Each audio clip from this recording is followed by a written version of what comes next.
Okay, I hate to break it to you, but scholarships are not fair. And by fair, I mean they don't give equal opportunity to anybody across the board. They're not open to any single candidate. They can shut people out, they can be discriminatory based on whatever they want, they can favor people based on whatever they want, and this is okay within our society. And the reason I believe for it, and I may be wrong, this is just my opinion, but when we're dealing with giving money, usually those receiving money aren't going to make huge demands that those who are giving the money be completely fair. And so, and again, I mean fair in the fact that it's every single person across the board can apply for it. But if you look at it that that's actually a good thing, it's bad in the fact that you can't apply for every single scholarship in the world. But it's good in the fact that there are certain scholarships that will favor people with your certain characteristics, and you can use that to your advantage. Another thing that I should have said in the video before about donors, donors are not always individuals.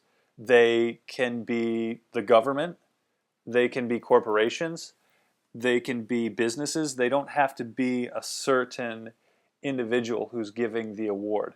So I think in the last one I kind of made it simplified it into single individuals, but they can be companies like Best Buy. They have a scholarship out right now for high school students. So they can be done from all sorts of donors that don't have to be people or individuals.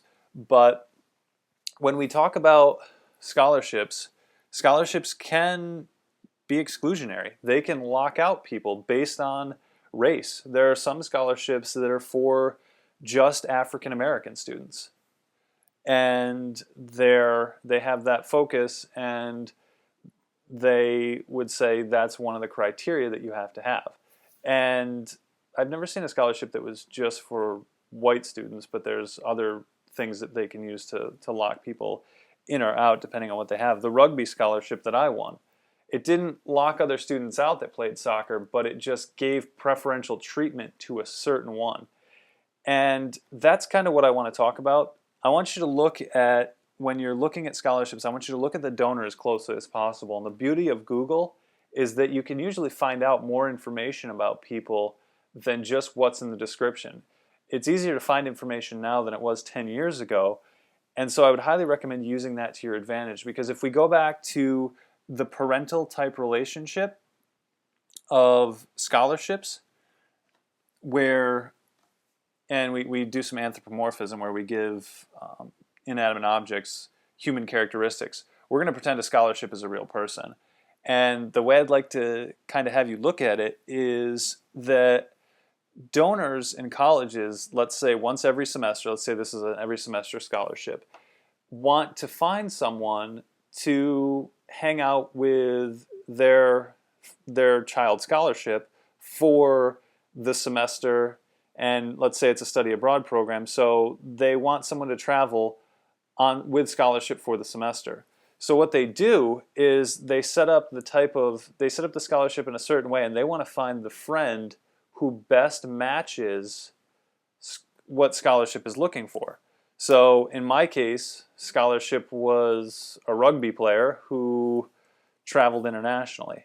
So they wanted another rugby player to travel with scholarship. Now, it's not a real person, but if you think of it that way, that they're looking for a companion for their child to go on a vacation, then you want to find a kid that's not going to make a lot of trouble, that's going to be a safe investment, not somebody you're going to have to send home early because that's going to be a waste of time and money, and scholarship's not going to have any fun. So the donors want to invest in something, and there we go with investments again. They want to invest in something that's going to be fun, interesting, and like the scholarship that they've created with the college.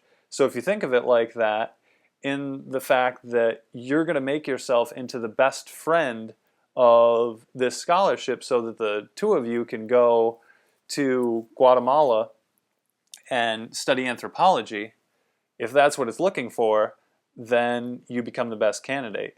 And that is really how scholarships work.